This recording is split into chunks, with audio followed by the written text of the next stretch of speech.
আগামীকাল গেল রমজান, তাই গেছি বাজারে, বন্ধু বান্ধব কয় চা খা, চা দিছে একজনে, চা দিয়ে কি খাইয়ে রাখ শেষ খাওয়া খাইয়ে রাখ। মানে কেমন জানি অপরাধ অপরাধ মনে হইতেছে। ফাঁসির আসামি, ছুটি নিয়ে বাড়িতে আইছি, বাজারে ঢুকছি, চা খা শেষ খাওয়া খাইয়ে রাখ।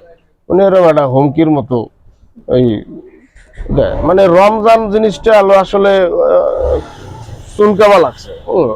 কালকের যে রমজান, এই রমজানের পবিত্রতার যে রক্ষা করতে হবে, এই জিনিসটা আসলে বুঝবা লাগে নাই, আফসোস করবা লাগছে। আরে কি হলাম, 11 মাস তো টাঙ্গাই টুঙ্গাই খাইতে পারছি, এখন তো এই 1 মাস খাবার নেই কেমনে। এই জন্য ওই যারে দেয় তার খাইয়ে রাখ, শেষ খাওয়া খাইয়ে রাখ। এখন জিনিসটা হয়েছে কি, শেষ খাওয়া জিনিসটা তো ওরম না, মানে দিনের প্রকাশ্যে দিবালকে খাওয়া, এটা ইসলাম শরীয়ত সম্মত না।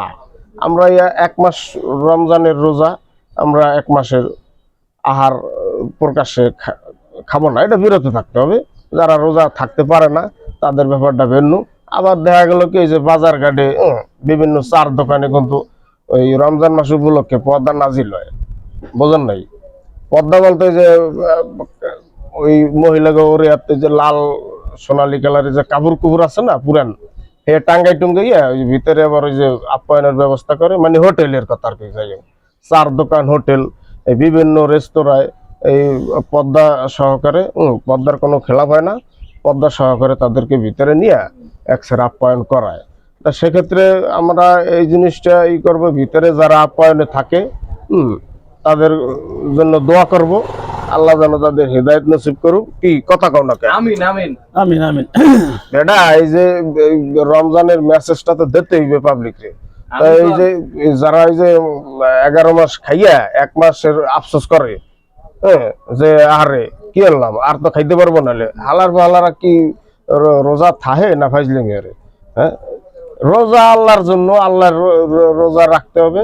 হ্যাঁ, রোজার হুকুম হাকাম সব মানতে হবে।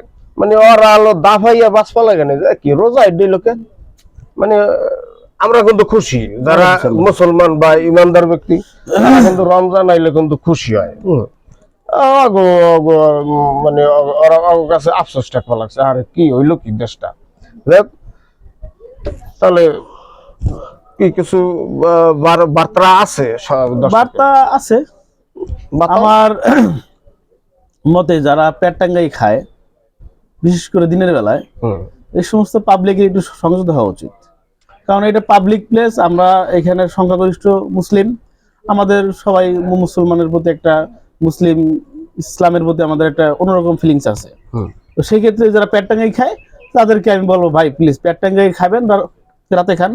বা যদি একান্তই আপনি না পারেন, রমজানের মাসে আপনি অন্তত খাবেন, কভার ভিতরে খাবেন, অথবা কভার আটকে খান, জানতে পারেন খান, তাতে সমস্যা নাই। কিন্তু পাবলিক প্লেসে ভাই খায়েন নাই। ইভেন আমাদের এখানে যারা হিন্দুরা আছে, তাদের আমাদের এই রমজানকে তারা রেসপেক্ট করে, সেটাই। সো আমাদের মুসলিম হয়ে যদি আমরা এই যে পেট টাঙ্গাই খাই, সিগারেট টানি রাস্তাঘাটে, পাবলিক প্লেসে, ভাই এটা আমাদের কিন্তু শোভনীয় নয়। সেটাই। তাহলে দর্শক রমজানের শুভেচ্ছা নেবেন, ভালো থাকবেন, রমজানের পবিত্রতা রক্ষা করবেন। ধন্যবাদ।